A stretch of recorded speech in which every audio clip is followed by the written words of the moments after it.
ओम शांति। भाग्य विधाता भाग 2। इस पुस्तक में आज हम पढ़ेंगे, बच्चे घबराना नहीं, बाप बैठा है। इस विषय पर ब्रह्मा कुमार जनकराज भाई जी अपने अनुभव सुनाते हैं। चलिए आज हम इसे पढ़ते हैं। ईश्वर मिलन की चाह ने बहुत भक्ति करवाई, दर दर भटकाया, बहुत व्रत भी रखे। दुर्गा माँ हमारे परिवार की इष्ट थी। योगाभ्यास भी बहुत किया, पर आत्मा और परमात्मा की अनुभूति तो हुई नहीं। ब्रह्मा कुमारी आश्रम के बारे में बहुत कुछ सुन रखा था। जब हमारी बस्ती में सेंटर खुला तो दिल में आया कि सुनी हुई बातें छोड़ अंदर जाकर देखना चाहिए। मेरे मन में भ्रांति थी कि परमात्मा सर्वव्यापी है, और भी इसी प्रकार की कई भ्रांतियाँ थी। और पहले ही दिन बहनों से इस संबंध में बहस करना चाहता था, परंतु एक शक्ति का साया मेरे ऊपर पड़ा। मुझे लगा कि कोई ज़बरदस्ती मुझे बहस करने से रोक रहा है। मैं चाहते हुए भी कुछ बोल नहीं पाया। उसी समय बड़ी हैरानी के साथ मुझे विश्वास होने लगा कि यहाँ अवश्य कोई शक्ति काम कर रही है, परंतु वह शक्ति स्वयं परमपिता परमात्मा ही है, यह विश्वास नहीं हो पा रहा था। ब्रह्मा कुमारी विचारधारा में विश्वास न होते हुए भी एक बात यह थी कि बहनें जब शांति में बैठती थी तो शांति बहुत मिलती थी। जैसे ही इनकी क्लास का समय होता था, दिल करता था कि जाकर योग में बैठूं और बैठा ही रहूं। मुझे यह निश्चय नहीं था कि ब्रह्मा के साधारण तन में भगवान अवतरित हुए हैं।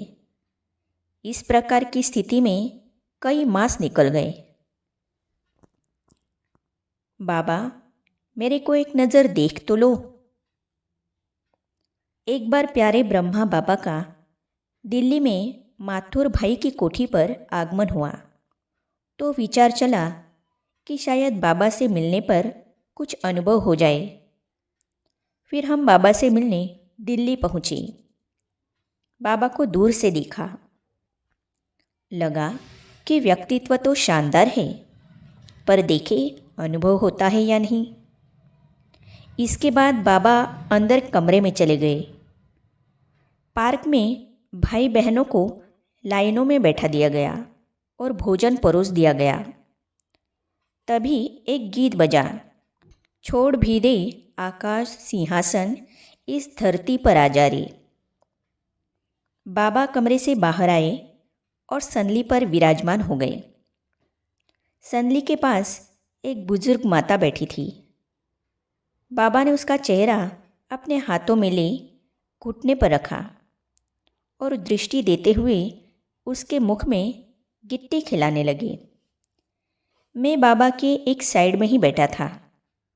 यह दृश्य देख मेरे मन में एक प्रबल संकल्प उठा, हे भगवान, यदि आप इस ब्रह्मा तन में आए हुए हो तो यह माता तो बहुत बहुत भाग्यशाली है। मैं तो आपसे थोड़ा परे ज़रा साइड में बैठा हूँ। आप मेरे को खिला तो नहीं सकेंगे, पर एक नज़र मुझे देख तो लो। आपकी दृष्टि लेते लेते मैं भी भोजन पान कर लूँगा। गिट्टी मेरे हाथ में थी। यही संकल्प पुनः दोहराया, बाबा, मेरे को एक नज़र देख तो लो। तभी बाबा का चेहरा एकदम मेरी तरफ घुमा और प्रकंपनों का शक्तिशाली प्रवाह मुझसे टकराने लगा। मेरा तन थरथर काँपने लगा। आंसुओं की धारा बह चली। मिनट भर बाबा दृष्टि देते रहे और मैं गिट्टी हाथों में ही पकड़े रहा। फिर बाबा उठे और कमरे में चले गए। मेरा चित्त भी बाबा के साथ ही चला गया और लगन लग गई कि पुनः बाबा से मिलना है, गोद में जाने से रोक नहीं पाई खुद को। बाद में हमारे ग्रुप की बाबा से मिलने की बारी आई। युगल बोली, सुना है कि बाबा भाइयों और माताओं को गोद में लेते हैं, मैं तो नहीं जाऊंगी। पर पुरुष के गोद में जाना पाप है। मैंने कहा, मैं मजबूर नहीं करूँगा, जो आपका मन करे वही करना। बाबा से मिले तो बाबा की दृष्टि युगल को मिली। वह कांपते कांपते उठी और बाबा की गोद में चली गई। बाद में मैंने पूछा, आप तो कहती थी गोद नहीं लेनी, फिर आपको क्या हो गया था? युगल बोली, दृष्टि मिलते ही मन में संकल्प उठने लगे कि सच्चा पिता यही है। तो सच्चे पिता के गोद में जाने से खुद को रोक ही नहीं पाई। यह लो बच्चे अपना फूल। बाबा ने हम बच्चों को कहा, बाबा का घर मधुबन है, आप वहाँ आना।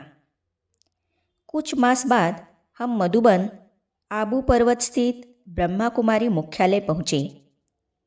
पहले दिन क्लास में जाते ही युगल को साक्षात्कार हो गया। संदली पर बैठे ब्रह्मा बाबा श्री कृष्ण के रूप में दिखाई दिए।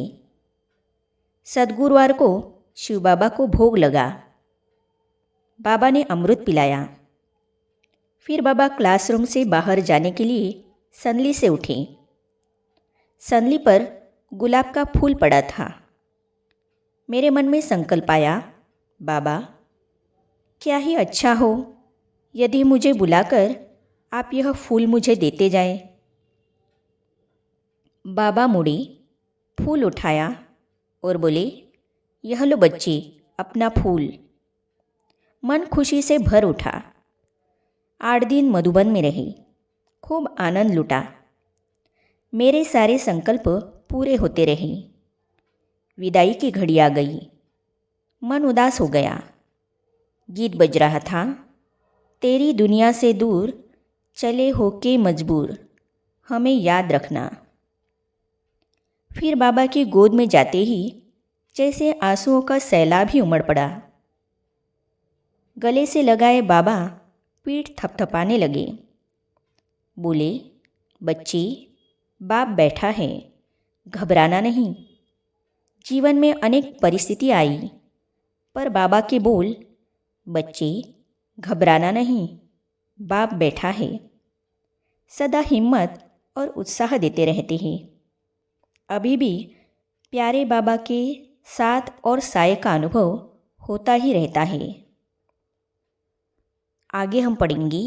बाबा ने कहा, तुम बहुत हिम्मतवान हो।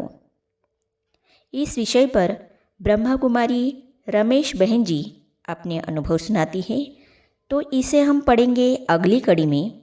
तो ये जानने और पढ़ने के लिए इस चैनल को सब्सक्राइब करने के साथ ही साइड में जो बेल आइकॉन है उसे भी क्लिक कीजिए, ताकि आने वाली सभी वीडियो और अब तक की सारी वीडियो आप तक पहुंचती रहेगी।